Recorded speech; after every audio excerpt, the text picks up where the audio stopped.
Hello, this is Frank Althaus from the Russian Language Centre. It's Friday, 21st of August, and I'm speaking to you today from the basement of Pushkin House, the gallery. And I've come in to the building a couple of times over the last week as we start to think carefully about how and when we can resume face-to-face lessons for those who want to do them. Now, yesterday we sent out a survey to our students asking what you wanted to do. I have to say the response has been absolutely fantastic.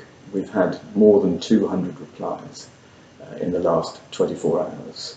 So I'm very grateful to everyone who's replied and for the interest that you're showing in what we're trying to do.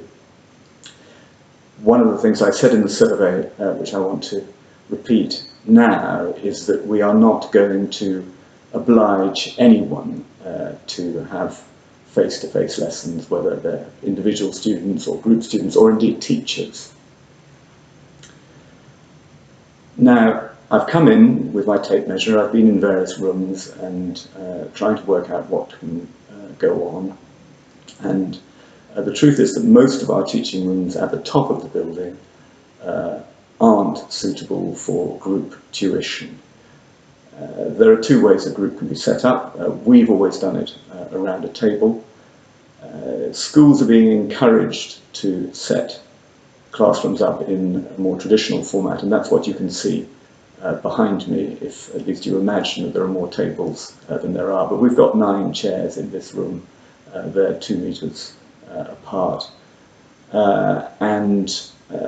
This is a format where everyone is facing the teacher at the front. Now that in itself throws up all sorts of questions about how you want to teach language lessons.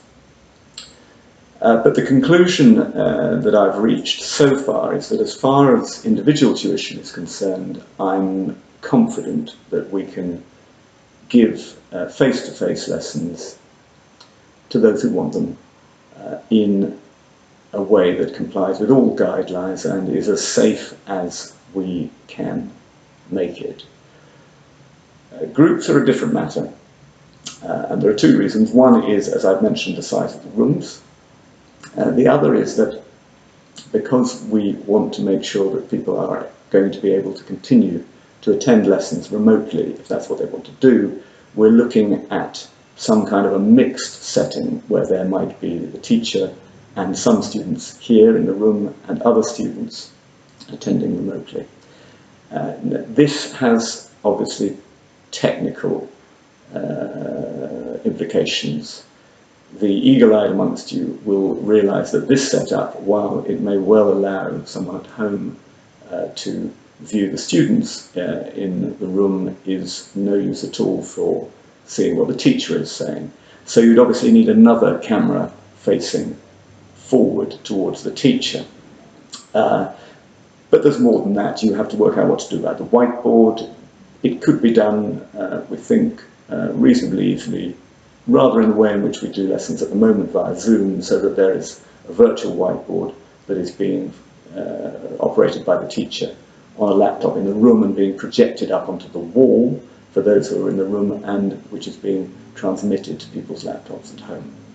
But there are questions about the teacher and moving around, and what we've got to try and do is see if we can come up with a setting that works for those who are in the room, but also doesn't make the experience any worse for those who are continuing to study remotely.